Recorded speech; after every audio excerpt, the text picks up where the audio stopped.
So నాకు మొన్న petition వచ్చింది. చాలామందికి తెలుగు రాష్ట్రాల్లో చాలా క్వశ్చన్స్ ఉన్నాయంట మిమ్మల్ని అడగడానికి. అది వాళ్ళకి ధైర్యం సరిపోక మ్యాట్కి పంపిస్తే మనోజ్ అశోక్ని మాట్లాడాను. వాళ్ళు మాకు ధైర్యం లేదు మామ, నువ్వే చేసుకొని నన్ను పంపించారు. సో ఈ క్వశ్చన్స్ నావి కాదన్నా, అడిగేది మాత్రం నేనే. నాకు ఈ క్వశ్చన్ సంబంధం లేదు. ఫస్ట్ క్వశ్చన్, అసలు మీకు మీడియా మీద ఎందుకన్నా కోపం అని ఉంది? మీడియా మీద కోపం ఏం లేదే. ఎప్పుడు అంటే మీడియాతో ఇప్పుడు నా Q&A సెషన్స్ కానీ నా ఇంటరాక్షన్స్ అన్నీ ఫన్ టోన్లోనే అవుతాయి. ఇప్పుడు వాళ్ళు ఏదన్నా ఎటకారంగా అడిగితే నేను వాళ్ళు ఎటకారంగా చెప్తాను, అంతే తప్పితే మనకేముంటుంది మీడియాతో విరోధం. ఈ ఆన్సర్ని అలాగే ఉంచుతున్నా. మీకేమనిపిస్తుంది, వంశీలకి మీడియా అంటే కోపం వద్దా లేదా? లేదనిపిస్తుంది. అంటే కొంచెం వాళ్ళతో ఆడుకోవడం ఇష్టం లేదు అని చెప్పకపోతే నెక్స్ట్ వీక్ సితారా సినిమా లేదు, అదే కదా? అట్లే లేదు. లేదు మామ, అంటే కొన్నిసార్లు మీడియాని అప్రిషియేట్ చేసిన కానీ అట్లాంటివి కూడా ఉన్నాయి. బట్ కానీ ఎక్కువ తిట్టినట్టే ఉంటుందన్న. తిట్టినట్టే ఉంటుంది అంటే ఇప్పుడు వాళ్ళు అడిగిన క్వశ్చన్ కదా మనం ఆన్సర్ సమాధానం చెప్తాం. ఇప్పుడు వాళ్ళు ప్రేమగా క్వశ్చన్ అడిగితే మనం ప్రేమగానే సమాధానం చెప్తాం.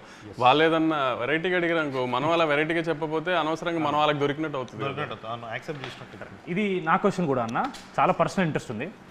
మొన్న బోనీ బాబాయ్తో ఏదో ఇన్సిడెంట్ ఒకటి జరిగింది. ఒక ఇంటర్వ్యూలో మీరు ఆయన్ని ఇలా డిస్రెస్పెక్ట్ఫుల్గా మాడారని ఇలా చాలామంది చెప్తున్నారు. అసలు అక్కడ ఏం జరిగింది? అసలు అది ఏం జరిగిందని పక్కన పెట్టు, జాన్వీ కపూర్ లాంటి కూతుర్ని కానీ ఆయనతో ఎవడన్నా గొడవ పెట్టుకుంటాడా? అసలు ఎవడన్నా గొడవ పెట్టుకుని కానీ ఆయన ఏమన్నా అంటాం కానీ జరుగుతుందా? అది కూడా ఆలోచించకుండా, ఆ కామన్ సెన్స్ లేకుండా మీడియాలో అందరూ నేను బోనీ కపూర్ గారిని డిస్రెస్పెక్ట్ చేశాను అంటున్నారు. అసలు కామన్ సెన్స్ మిగతా ఇష్యూ అంతా పక్కన పెట్టు, జాన్వీ కపూర్ లాంటి అమ్మాయిని ఫాదర్ ఆయన ఎవడన్నా డిస్రెస్పెక్ట్ చేస్తాడో చెప్పు. ఇంకా అర్థమైంది నీకు ఆన్సర్, ఇంకా దానికంటే ఏముంటుంది? కరెక్ట్, చాలా వ్యాలిడ్. కానీ ఒకటైతే నిజమన్నా, ఆ ఇన్సిడెంట్ జరిగిన తర్వాత బాలీవుడ్ మీడియా వాళ్ళు మీ గురించి చాలా నెగిటివ్ అన్నా సరే, తెలుగు రాష్ట్రాలు మిమ్మల్ని రేంజ్లో పొగిడారన్నా. ఇదైతే నేను అబ్జర్వ్ చేశాను. అప్పుడు మీడియాతో పాజిటివ్, అప్పుడు మీడియాతో పాజిటివ్ అయింది. అది అలా ఇవ్వాలి ఆల్సర్ చాలా మంది వెళ్ళారు. అదే పాజిటివ్ తీసుకుందాం మనం. మామూలుగా మీకు ఇప్పుడు సప్తసాగర్ దాచేలో లాంటి సాడ్ సినిమాలు నచ్చమంటారు కదన్నా, అది ఎందుకు నచ్చవు మీకు? నాది ఒకటే ప్రిన్సిపల్, లైఫ్లో ప్రతివాడికి చాలా కష్టాలు ఉంటాయి కదా. వాడి పర్సనల్ లైఫ్లో కష్టాలు లేవు అని చెప్తే మనం అది కష్టాలు లేవు అని ఏదైనా మనిషి చెప్తే ఇంకా దేవుడి కింద లెక్క ఆయన. అలాంటి దేవుళ్ళని కొంచెం పక్కన తీసి పెడితే ఎవరికైనా లైఫ్లో ఉన్న ప్రాబ్లమ్స్ ఉంటాయి, అందరికీ అవి ఉంటాయి కాబట్టి ఆ ప్రాబ్లమ్స్ని మర్చిపోవడానికి ఒక 2 hours థియేటర్లోకి వస్తాం. థియేటర్లోకి వచ్చినప్పుడు మ్యాక్సిమం నవ్వించడమో లేకపోతే పెద్ద హీరో సినిమా తీసినప్పుడు ఆ హైస్ ఇవ్వడంతో ఉంటే వాళ్ళు సాటిస్ఫై అవుతారు కదా. వాళ్ళని లోపలికి పిలుచుకుని కూడా మన కష్టాలు చెప్పి వాళ్ళని ఏడిపించడం ఎందుకు అని నా ఉద్దేశం, అంతే తప్పితే అవి నచ్చవు అంటే ఆ ఉద్దేశంలో నచ్చవు. అలా చూసుకుంటే Jersey cinema is not all entertainment comedy ఉండే సినిమా కాదు. It is the heart hitting story of a failed man, a failed cricketer. ఆ లెక్కను చూసుకుంటే even that is a story about a sad man. Sad man కాదు, the way we ended గౌతమ్కి Jersey cinema కూడా ఇది నన్ను చాలామంది నేను సప్తసాగర్ గురించి అడిగినప్పుడు అన్నారు, జెర్సీ ఎలా ఎండ్ చేశామంటే సన్ వచ్చి ఫాదర్ గురించి మాట్లాడుతున్నప్పుడు నేను చాలా ప్రౌడ్గా చెప్తున్నాను మా నాన్న గురించి. మా నాన్న ఫైట్ చేస్తూ హెల్త్ ఇష్యూ వల్ల ఇలా జరిగింది మా నాన్నకి, అంతే తప్పితే మా నాన్నకి అలా జరిగిందని నేను ఎప్పుడు బాధపడలేదు. మా నాన్న ఫైట్ చేస్తూ ఇది చేసాడు, అలా ఒక ప్రౌడ్ మూమెంట్లో హ్యాపీ ఎండింగ్ చేసాం మనం దానేమో ఒక ఫెయిల్డ్ క్రికెటర్ లాగా, సక్సెస్ఫుల్ క్రికెటర్ లాగా ఇండియన్ టీమ్కి సెలెక్ట్ అయిన ఒక సక్సెస్ఫుల్ క్రికెటర్ స్టోరీ లాగానే ప్రొజెక్ట్ చేసి ఎండ్ చేసాం దాన్ని ఒక హ్యాపీ ఎండింగ్తో. సో ఆ హైతోనే బయటకు వస్తారన్న ఆడియన్స్, బాధతో కాకుండా. ఇప్పుడు అదే ఈ మధ్య చాలా ఫేమస్ అయింది, మీరు స్టోరీలో లాజిక్స్ ఇలాంటి తొక్కతో లాంటివి అవసరం లేదు అంటారు కదా. అంటే మీరు జనరల్లీ ఏ సినిమా మీ దగ్గరకు వచ్చినా, ఏ స్టోరీ వచ్చినా సరే మీరు అలాగే ఆలోచిస్తారా, లేదా మళ్ళీ ఇది ఒక పెద్ద హీరో సినిమా కాబట్టి కొంచెం జాగ్రత్తగా ఉండాలి, లేదా కొత్త యూత్ సినిమా కాబట్టి ఎక్కువ వరి అవ్వక్కర్లేదు అనే పాయింట్ ఆఫ్ వ్యూ ఏమైనా ఉంటుందా? ఇప్పుడు మ్యాడ్ తీస్తున్నామా లక్కీ భాస్కర్ తీస్తున్నామా అనేది నాకు తెలుసు కదా. ఇప్పుడు లక్కీ భాస్కర్ సినిమాలో ఇప్పుడు స్టోరీ ఏంటి, ట్విస్ట్లు ఎలా రివీల్ అవుతున్నాయి, ఆ సస్పెన్స్ రన్ అవుతుందా లేదా, కాన్ సినిమా తీస్తున్నప్పుడు లాజిక్స్ అన్ని కరెక్ట్గా ఉన్నాయి లేదా, సినిమాటిక్ లిబర్టీస్ తీస్తున్నామా లేదా, అవన్నీ ప్రాపర్గా చూసుకుంటాం. అదే మ్యాడ్ స్క్వేర్ తీస్తున్నప్పుడు అంటే ఇప్పుడు మనం సస్పెన్స్ థ్రిల్లర్ సినిమా తీయట్లేదు, మనం రివీల్ చేసిన పర్లా, ఇప్పుడు ఒక ఫన్ టోన్ సినిమా తీస్తున్నాం, ఒక లాజికల్ అవసరం లేదు. ఇప్పుడు ముగ్గురు కుర్రోళ్ళు నవ్వించారా లేదా అనేది ప్రయారిటీ మనం ఆ సినిమా తీస్తుంది దానికి. ఇప్పుడు ఈ సినిమాలో కూడా ముగ్గురు ఇంజనీరింగ్, ఇప్పుడు నేను ఇంజనీరింగ్ చదువుకుని బాగుపడింది ఏం లేదు, ఇంజనీరింగ్ సంబంధించిన ఉద్యోగం నేను పెద్ద చేసింది ఏం లేదు. సో అలా నాతో పాటు ఒక ముగ్గురు కుర్రోళ్ళు ఇంజనీరింగ్ చేసి ఎందుకు పనికిరాని ముగ్గురు కుర్రోళ్ళు వాళ్ళ ఫ్రెండ్ పెళ్ళికి వెళ్ళి వాడి జీవితంతో ఎలా ఆడుకున్నారు, అక్కడి నుంచి టైంపాస్కి 4 అబ్బాయిలు కలిసి గోవా వెళ్తే ఏం చేస్తారు, గోవా వెళ్ళినప్పుడు సినిమా కాబట్టి ఎంతసేపు వాళ్ళు గోవాలో చేసి చూపించకుండా ఒక చిన్న చూపించాలి కాబట్టి ఒక చిన్న క్రైమ్ యాంగిల్ పెట్టాం. మళ్ళీ క్రైమ్ యాంగిల్ పెట్టాము కదా, నా క్రైమ్ యాంగిల్ ఏంటి సిల్లీగా ఉంది ఇది ఏదైనా రేపు రివ్యూలు రాయడానికి కూడా లేదు. నేనే చెప్తున్నా క్రైమ్ యాంగిల్ చాలా సిల్లీగా ఉంటుంది, అది కూడా కామెడీ కోసం పెట్టిన క్రైమ్ యాంగిలే. కథ ఒక లేయర్ ఉండాలి కాబట్టి క్రైమ్ యాంగిల్ పెట్టాం, అది సిల్లీగానే ఉంటుంది. దానికి కూడా లాజిక్ లేతికి అదేంటి స్ట్రెంత్ లేదు క్రైమ్ యాంగిల్లో, లేకపోతే వెనకాల డెప్త్ లేదు. డెప్త్ లేదు. ఒక 4 కుర్రాళ్ళు గోవా వెళ్ళి టైంపాస్ చేసి ఎంజాయ్ చేస్తూ చేసిన ఫన్నుని నెక్స్ట్ హై యాంగిల్లో తీసుకెళ్ళి ఒక హై ఎండ్లో చిన్న క్రైమ్ యాంగిల్ పెట్టి దాన్ని ఫన్ టోన్ చేసాం. వీళ్ళంతో పాటు ఈసారి ఎలా చేశారని. ప్లస్ ఎప్పుడు మ్యాడ్ది ఒక విషయం చెప్దాం అనుకున్నాను నేను. యాక్చువల్లీ ఒక 4 అబ్బాయిలు అంటే ఫన్ యూత్ సినిమా అంటే అమ్మాయిలతో కలిపి అమ్మాయిల మీద కామెడీ లేకపోతే అమ్మాయిలతో చేసే అన్నీ చూస్తున్నాం కదా. ఇది మ్యాడ్ స్క్వేర్ ఎలాంటి సినిమా అంటే ఎక్కువ ఒక జనరల్గా మనం ఒక 4 అబ్బాయిలు ఉంటేనే ఎక్కువ టైంపాస్ అవుతుంది మనకి బేసిక్గా కూడా. సరే గ్యాంగ్లో అమ్మాయి ఉన్నా లేకపోయినా లవర్ అనే యాంగిల్ పక్కన పెడితే ఒక 4 అబ్బాయిలు కూర్చుంటే ఎక్కువ టైంపాస్ చేస్తారు. ప్లస్ స్ట్రెస్ రిలీఫ్ కూడా చాలా 4 అబ్బాయిలు కూర్చొని మాడుకుంటే ఫ్రెండ్స్ అంతా. అలానే ఒక 4 అబ్బాయిలు ఎంత ఫన్ చేశారు, ఆ 4 అబ్బాయిలు చేసిన ఫన్ ఎంత బాగుంటుంది అనేది ఒక ప్రాపర్ కామెడీ ఫిల్మ్ తీసాం మనం. సో ఇట్లాంటి సినిమాలకు లాజిక్లు ఎతికితే కూడా ప్రాబ్లం అవుతుంది. ఇప్పుడు ఏంటి కళ్యాణ్ నా పెట్టిన క్రైమ్ యాంగిల్ ఏంటి అంత సిల్లీగా ఉందని నేనే అన్నాను అనుకో, అన్న మనం ఏమైనా ఓషన్స్ లెవెన్ తీస్తున్నాం అన్నా అని అడిగాడు.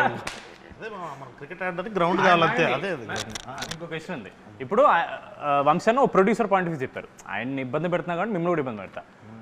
వంశీ అన్న is producing film, he's clear ఈ సినిమాని నేను ఇలా ప్రొజెక్ట్ చేస్తానని వంశీ క్లియర్ ఉంది. But as a writer director మనకి ఎప్పుడు ఒక రైటర్ డైరెక్టర్ అరే కథ లేదు అంటే లోపల ఆబ్వియస్లీ నేను ఇంత రాశాను కదా అని ఫీలింగ్ ఉంటుంది. మీ పాయింట్ ఆఫ్ వ్యూ ఏంటి? ఇప్పుడు సినిమాలో కథ రాసావు కళ్యాణ్, కామెడీ రాసావా కథ రాసావా? కామెడీ అంటే ఇప్పుడు అన్న చెప్పినట్టు అదే అన్న మన క్రికెట్ ఆడడానికి గ్రౌండ్ కావాలంతే, ఆ గ్రౌండే స్టోరీ. బట్ కాకపోతే మామ నాకేమనిపించింది అంటే కథ దాని గురించి మనం పెట్టాలి అని అంటే ఇప్పుడు ప్రతి ఒక్క సీన్ లీడ్ చేసి దానికి ఏదో ఒక స్టోరీ ఉంటుంది. ఇప్పుడు అన్న ఇందాక స్టోరీ చెప్పినట్టు 3 ఫ్రెండ్స్ వచ్చారు, పెళ్ళికి వచ్చారు, అక్కడ నుంచి వెళ్ళారు, దేంట్లో ఇరుక్కున్నారు, బయట పడ్డారు. So Jathiratnalu similar kind of కథే, డీజేటీలో సిమిలర్ కైండ్ ఆఫ్ కథే. కాకపోతే మన దాంట్లో యూనిక్నెస్ ఏంటంటే బెస్ట్ ఫ్రెండ్స్, వాళ్ళ ఫ్రెండ్స్ గుర్తొస్తారు, అరే ఏంద్రా ఇల్లు ఇంత చిల్లర నా కొడుకులు అని చెప్పి వాళ్ళు కాసేపు నవ్వుకోవాలి, ఎంజాయ్ చేయాలి. ఇప్పుడు చిల్లర నా కొడుకులు అన్నాడు కదా, నేను అంటే బాగుండదేమో నేను ఆగాను. కానీ అంటే ఒక 3 చిల్లర ఎదవలు చేసే అంటే ఇప్పుడు బేసిక్గా ఎవరిలో అయినా చిల్లర ఎదవ ఉంటాడు. అందరూ పాష్గా లేకపోతే డిగ్నిఫైడ్గా, గోవా వెళ్ళి డిగ్నిఫైడ్గా ఉండడానికి గోవా వెళ్ళక్కర్లేదు కదా. ఇప్పుడు గోవానో బ్యాంకాక్ వెళ్ళి డిగ్నిఫైడ్గా ఉన్నాం అంటే వినటానికి కూడా అసహ్యంగా ఉంటుంది, చెప్పిన వాళ్ళు కూడా నమ్మరు. సో ఆ సెన్స్లో వాళ్ళు చేసిన ఫన్ చూడటానికి రావాలంతే. ఇప్పుడు మనం కొన్ని రియల్ లైఫ్లో ఉంటాయి కానీ అన్నీ మనం చెప్పుకుని 4 ఫ్రెండ్స్ మధ్యలో జరుగుతాయి కానీ మనం బయటికి చెప్పుకోలేము. అట్లాంటి కొన్ని 4 ఫ్రెండ్స్ మధ్యలో జరిగే కామెడీలు ఇవన్నీ అంటే గోవా వెళ్ళిందంటే ప్రతిోడు ఎంజాయ్ చేసేస్తాడు, అమ్మాయిలు ఇది ఏదైనా ఒక ఫీలింగ్లో ఉంటారు కదా ఫ్యామిలీస్ కానీ పేరెంట్స్ కానీ. అంత అలాంటిది ఏమి ఉండదు అక్కడ, జరిగి చేసేదే చచ్చేదేం లేదు అన్న ఫన్ యాంగిల్ కొంచెం లార్జర్ ఆడియన్స్కి చూపిస్తానికి ఒక ప్లాట్ఫామ్గా వాడే మ్యాచ్ స్క్వేర్ని. అది ఇప్పుడు మనకు తెలిసిందే ఎప్పటి నుంచో జరుగుతున్న the greatest war is between producers and reviewers. The greatest war. నచ్చకపోతే చాలా హార్ష్గా ఇస్తారు, నచ్చితే మాత్రం డెఫినెట్లీ మ్యాడ్ వన్ని చాలా పుష్ చేశారు రివ్యూవర్స్ అండ్ మీడియా వాళ్ళు. బట్ ఒకే ఎక్స్పెక్టేషన్తో వస్తున్న సినిమా మ్యాడ్ 2 కాబట్టి దిస్ ఆల్వేస్ కొంచెం టెన్షన్ ఉంటుంది. ఫస్ట్ టైం కూడా మనం ఇంత టెన్షన్ పడలేదు, సెకండ్ టైం చాలా ఎక్కువ ఎక్స్పెక్ట్ చేస్తున్నారు కాబట్టి. మనం ఎంత ఇచ్చినా చాలా టైమ్స్ 2-3 రివ్యూవర్స్ అరేమో ఎక్స్పెక్ట్ చేసిన దానికి లేదు అని చెప్పి టొమాటోలు ఇవ్వడము లేదా ఈ టీ కప్పులు పలకొట్టడం ఇలాంటివి జరుగుతున్నాయి. మరి మీకు ఏమన్నా అసలు వరి ఉందా ఈ రివ్యూవర్స్ ఇలా తక్కువ ఇస్తే ఏంటి పరిస్థితి, దానివల్ల మళ్ళీ ఏమన్నా నంబర్స్ ఎఫెక్ట్ అవుతాయా అని? నెంబర్స్ రివ్యూస్ ఇవన్నీ అది నెవర్ ఎండింగ్ టాపిక్లే. అది రిలేషన్ ఉంటుందని కొంతమంది, రిలేషన్ ఉండదని కొంతమంది, అది నెవర్ ఎండింగ్ టాపిక్. దానికి ఏమీ అనాలిసిస్ లేదు, ప్రూఫ్ లేదు, ఎవరి అనాలిసిస్ ఏం లేదు. కానీ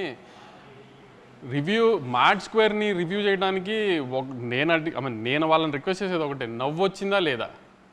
మీకు నవ్వు వస్తే మంచి రివ్యూ వేయండి, నవ్వు రాలేదంటే మంచి రివ్యూ వేయకండి. అంతవరకు నేనే చెప్తున్నా. మీకు నవ్వు తెప్పించడం మా బాధ్యత, నవ్వు తెప్పిస్తామని గ్యారంటీ నమ్ముతున్నాను నేనైతే. ఎందుకంటే నేను నిన్న ఫస్ట్ హాఫ్ చూసుకున్నాను, అంటే మా డైరెక్టర్ ఇప్పుడు దాకా ఫస్ట్ హాఫే చూపించాడు, అంటే సెకండ్ హాఫ్ ముక్కలుగా చూస్తాం వేరే షూటింగ్ టైం నుంచి. ఒక ఫ్లోలో ఫస్ట్ హాఫే చూపించాడు. ఇంకా ఫస్ట్ హాఫ్ నేనే, నీకు తెలిసి ఉంటుంది కదా పెళ్లి ఎపిసోడ్లో కింద పడి దొరికి నవ్వాను నేను. అసలు ఏం సౌండ్లు ఏం లేకుండా మామూలుగా నాకు అంత ఈజీగా నవ్వే వచ్చి సావదు. అలాంటిది నాకు నవీన్కే అసలు ఒక 30 minutes ఊపిరి అందలేదు నవ్వి. సో అలా నవ్వుతామని గ్యారంటీ నేను గ్యారంటీ నవ్విస్తామని. అంతే తప్పితే ఇంకా మిగతా మీరు వాళ్ళ రివ్యూస్లో వాళ్ళకు ఒక తూకం వేసుకుని కథ ఇలా ఉండాలి, స్క్రీన్ ప్లే ఇలా ఉండాలి, లేకపోతే ప్రొడక్షన్స్ ఇలా ఉండాలి, క్వాలిటీస్ ఇలా ఉండాలి, అలాంటివి వేస్తే నాకు నేనేం గ్యారంటీ చెప్పలేను. కానీ మీ ఎక్స్పెక్టేషన్స్ రీచ్ అవుతుందో లేదో. మ్యాడ్ తీసింది మనం ఆ రోజు కూడా అదే చెప్పాం, మేము నవ్విస్తాం థియేటర్కి రండి అని. మ్యాడ్ స్క్వేర్ కూడా అదే చెప్తున్నాం, మేము చాలా బాగా నవ్విస్తాం, థియేటర్కి వచ్చి just have fun and go. అది నేను గ్యారంటీ ఇస్తున్నా. సమ్మర్లో పిల్లలందరికీ ఎగ్జామ్స్ అయిపోయిన తర్వాత హ్యాపీగా ఫ్రెండ్స్ అందరూ కలిసి సినిమాకి వచ్చి నవ్వుకుని వెళ్ళండి. అది నేను గ్యారంటీ ఇస్తాను. మీకు బాగా నవ్వు వస్తే మంచి రివ్యూ వేయండి, మీకు అంతగా నవ్వు రాలేదంటే అప్పుడు మీ ఇష్టం వచ్చిన రివ్యూ మీరు వేయండి. లేకపోతే లాస్ట్ టైం లాగా నవ్వు రాకపోతే ఈ క్వశ్చన్ అడుగుతున్నా. లాస్ట్ టైం అంటే మ్యాడ్ 1 మనకు చాలా కాన్ఫిడెన్స్ ఉంది, మీరు ఎంత కాన్ఫిడెంట్ కూడా చూపించడానికి ప్రెస్ మీట్లో డబ్బులు రిఫండ్ చేస్తున్నారు. మనం మ్యాడ్ 2 చేసినప్పుడు ఏమనలేదు, దాని మీద చాలా మంది అదేంటి వంశీ గారు ఏమనలేదు, ఈసారి భయపడుతున్నారా, ఇలాంటివన్నీ వచ్చాయి. ఎందుకు ఏమనలేదు? మీరు అనడం వల్ల ఏమైనా ఇంపాక్ట్ ఉంటుందా, అనకపోవడం వల్ల ఏమైనా ఉంటుందా? అనకపోవటం మూలాన అంట మూలాన ఇంపాక్ట్ ఉంటుందో లేదు, కానీ ఆ రోజున you're all new boys, new director, I was making a small film. I wanted to project in that way that I made a very good small film అని జనానికి చెప్పడానికి. అంటే నేను సినిమా చూసుకున్నాను, నాకు బాగా తెలుసు సినిమా గురించి. సో మనం అనుకున్నది సినిమా గురించి జనానికి కన్వే చేయడానికి నేను ఒక సినిమా తీశాను. నవ్వు వచ్చే సినిమా, మీకు గ్యారంటీగా నవ్వు వస్తుంది, దయచేసి సినిమా చూడండి, మీకు నవ్వు రాకపోతే నేను డబ్బులు వెనక్కి ఇస్తానని చెప్పా. ఇప్పుడు జనంని నాకు నువ్వు అన్నట్టు జనమే ఒక నవ్వు కామెడీ సినిమాని నమ్మి ఆ నమ్మకంతో వస్తున్నారు. ఆ నమ్మకాన్ని గ్యారంటీ నిలబెట్టుకుంటాము. లేదంటే మీకు ఎలాగో నన్ను ట్విట్టర్లో తిట్టడం బాగా అలవాటు, ఈసారి మళ్ళీ ఇంకొక డోస్ పెంచి తిడుతురు కానీ అంతే తప్పితే. కానీ మీరు డిసప్పాయింట్ అయ్యే సమస్య లేదు. నవ్వటానికి థియేటర్కి రండి, హ్యాపీగా నవ్వి పంపిస్తాము, గ్యారంటీగా నవ్వించి పంపిస్తాము. లేదంటే యాస్టీస్ మీరు అన్న ట్విట్టర్లో ఎప్పుడైనా తిట్టుకోవచ్చు. ఇంకా వంశీనే కదా మిమ్మల్ని కొంచెం గ్రిల్ చేద్దామని. మామూలుగా బయట మన ప్రెస్ మీట్ చూసినా చాలామంది ఇలా టాక్ ఉంది, కళ్యాణ్ శంకర్ కాంపౌండ్ అంటే సితారానే, దాన్ని బయట సినిమాలు చేయడు అని బయట టాక్ వస్తుంది. దానికి మీ రిప్లై? బయట మాట్లాడదామా? లేదు, అన్నతో కంఫర్ట్గా ఉంటుంది, ఏది కావాలంటే అది ఇచ్చేస్తాడు, చేసుకోమంటాడు, తర్వాత తిడతారన్నా మళ్ళీ సో కాన్ఫిడెంట్గా చెప్పేసి అన్నను అడుగుతా.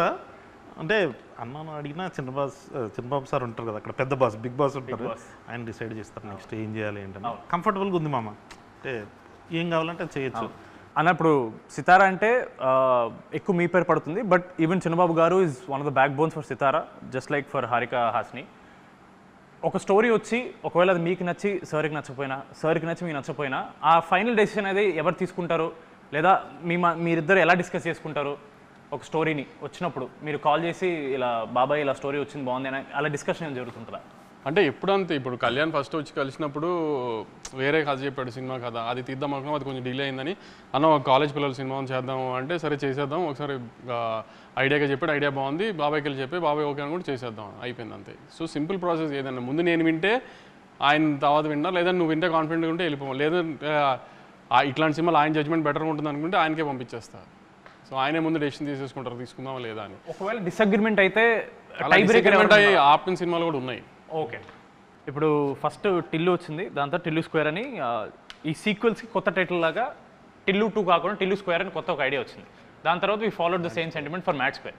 ఇప్పుడు కింగ్డమ్ బయట టాక్ నడుస్తుంది 2 పార్ట్స్ అని, ఒకవేళ సెకండ్ పార్ట్ వస్తే కింగ్డమ్ స్క్వేర్ అని పెడతారా? కింగ్డమ్ అది రూమర్ కాదు, అది యాక్చువల్లీ కథే 2 పార్ట్స్ కథ. అది అలా సెకండ్ పార్ట్ తీయాలి అని ఈ కథను పెంచి ఫస్ట్ పార్ట్ చేసింది కాదు. ఇక్కడ దాకా నాకు గౌతమ్ చెప్పింది, మనం తీసిన సినిమా పార్ట్ 1 అండి, ఇక్కడ దాకా ఈ కథ, దాని తర్వాత పార్ట్ 2 అని దాని స్క్రీన్ ప్లే వేరు ఉందండి ఇది అని చెప్పాడు క్లియర్గా. సో అది స్క్వేర్ పెడదామా, కింగ్డమ్ 2 పెడదామా ఏంటి అనేది దాని రిజల్ట్ రేంజ్ చూసి దాన్ని బట్టి డిసైడ్ చేద్దాం. మనం సితారా పేజ్లో ఏ పోస్ట్ వచ్చినా సరే, 100 పోస్టుల్లో 90 పోస్టులో వీడియోలు ఉంటాయి. అది చూసినప్పుడు మీకు ఏమన్నా ప్రెషర్ అనిపిస్తుందా అన్న? ఇప్పుడు మీరు సినిమా చూసారు ఇప్పటి వరకు చేసింది? చూసి ఎలా ఉందో అది? నాకు అడిగావు కదా కథలో లాజిక్లు కావాలి ఇది అని. లాజిక్లు, స్క్రీన్ ప్లేలు, గ్రాండియర్, యాక్షన్, ఇట్లా ఒక టిక్ బాక్సెస్ ఉంటాయి కదా రివ్యూవర్స్కి కానీ ఆడియన్స్కి కానీ ఒక ఇది అని. అట్లాంటి టిక్ బాక్సులు ఎన్ని పెట్టుకున్నా కింగ్డమ్కి టిక్ చేస్తాం. అట్లాంటి సినిమా నుంచి అవి ఎక్స్పెక్ట్ చేయండి. ఇట్లాంటి సినిమా నుంచి కామెడీ ఎక్స్పెక్ట్ చేయండి. లాజిక్లు వద్దు, కథలు వద్దు. సో డిఫరెన్స్ ఉంటుంది కదా. అలాంటివి కావాలి. అలాంటి రోస్టింగ్ నన్ను చేయాలనుకున్నా, డైరెక్టర్ని చేయాలనుకున్నా, కథల గురించి, స్క్రీన్ ప్లే గురించి డౌట్స్ అవన్నీ మే 30th పెట్టుకుందాం. మీరు ఎన్ని రకాల డౌట్స్ పెట్టుకుని వచ్చినా, ఎన్ని రకాలుగా మమ్మల్ని రోస్ట్ చేద్దామని వచ్చినా దొరకకున్నట్టుగా తీసాం ఆ సినిమాని. అంత హైలో ఉంటుంది ఆ సినిమా.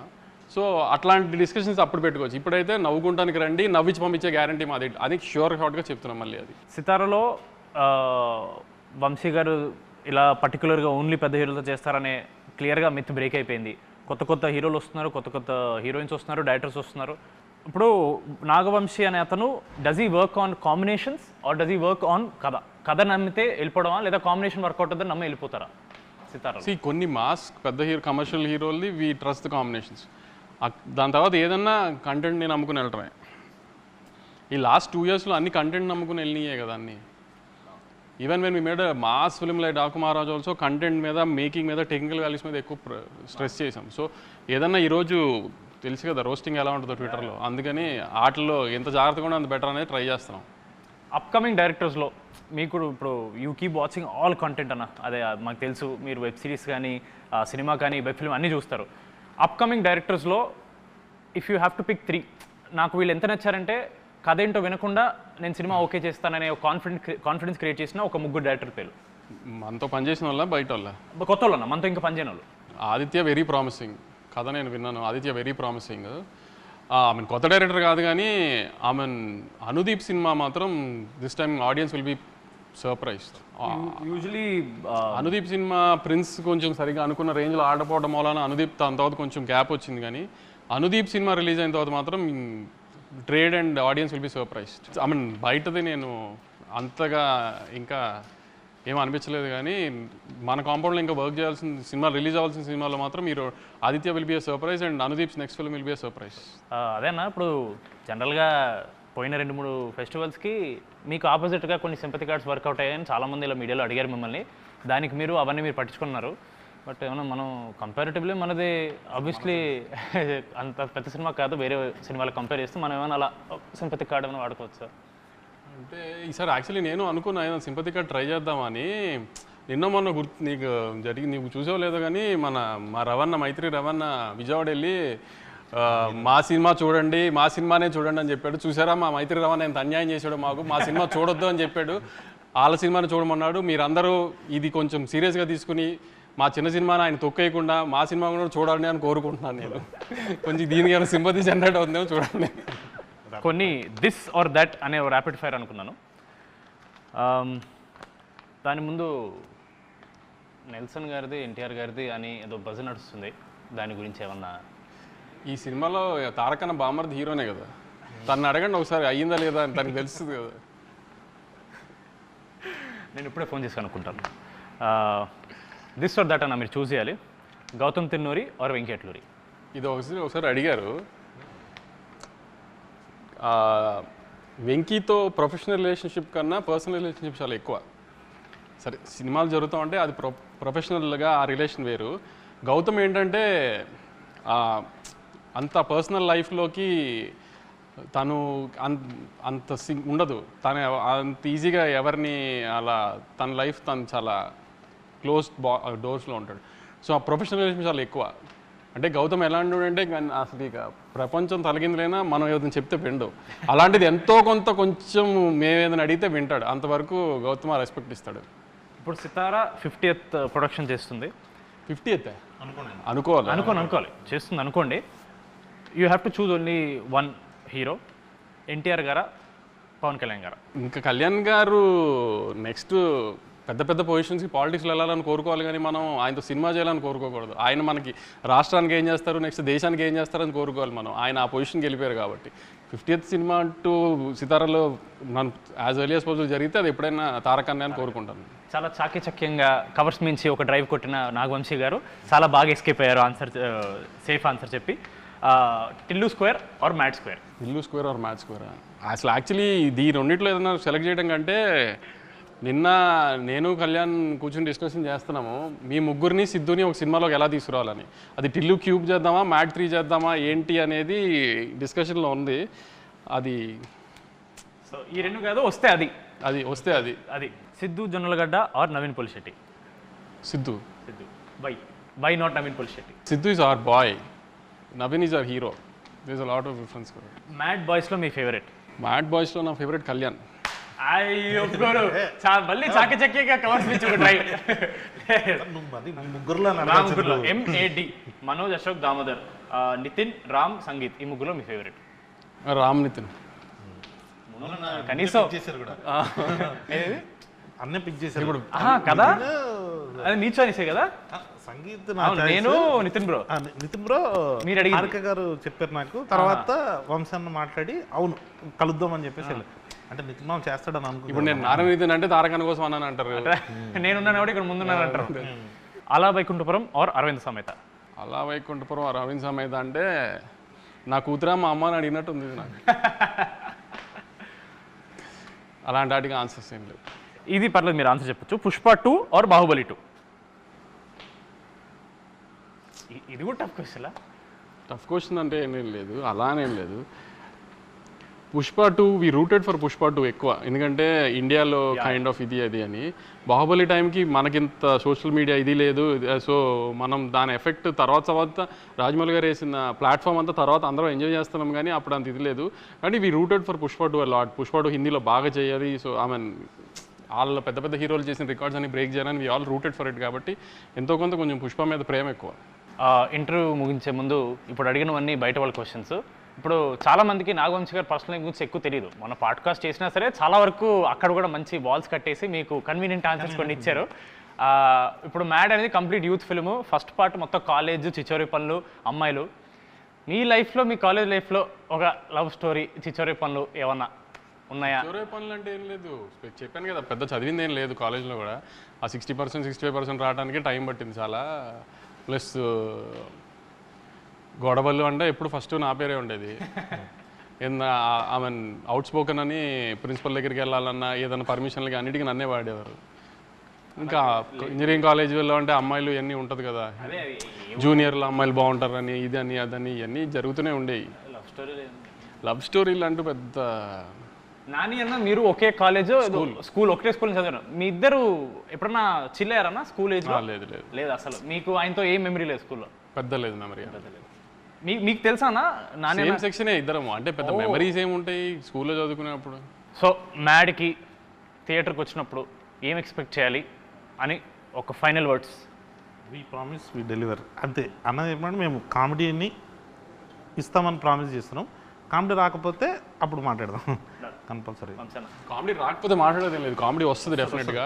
కామెడీ వస్తుంది, ఆ కామెడీని నవ్వడానికి మాత్రమే రండి. మళ్ళీ మళ్ళీ అదే చెప్తున్నాను. చిన్న క్రైమ్ యాంగిల్ ఉంటుంది సినిమాలో, ఏంటి క్రైమ్ యాంగిల్ ఇంత సిల్లీగా ఉందని నేనే చెప్తున్నా. క్రైమ్ యాంగిల్ సిల్లీగానే ఉంటుంది, అది సిల్లీగా ఉండి మీరు నవ్వుకోవాలని అలా పెట్టాము. దానికి లాజికల్గా సీరియస్ టోన్లో పెట్టలేదు.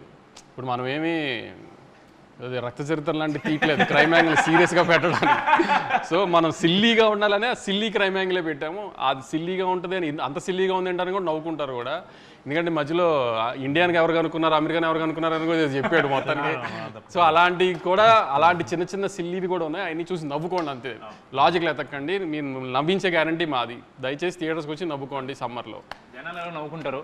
డెఫినెట్లీ రివ్యూర్స్లో ఎవరో ఒకరికి మన సినిమా నచ్చదు, వాళ్ళు ఏదో ట్వీట్ మనకి మన సినిమా బాగాలేదని ఏదో పెడతారు. సినిమా రిలీజ్ అయ్యి సక్సెస్ మీట్ తర్వాత మళ్ళీ ఒక ఇంటర్వ్యూ పెట్టుకుని వాళ్ళ ట్వీట్స్ని మనం రివ్యూ చేద్దాం, మనం డైసెక్ట్ చేద్దాం.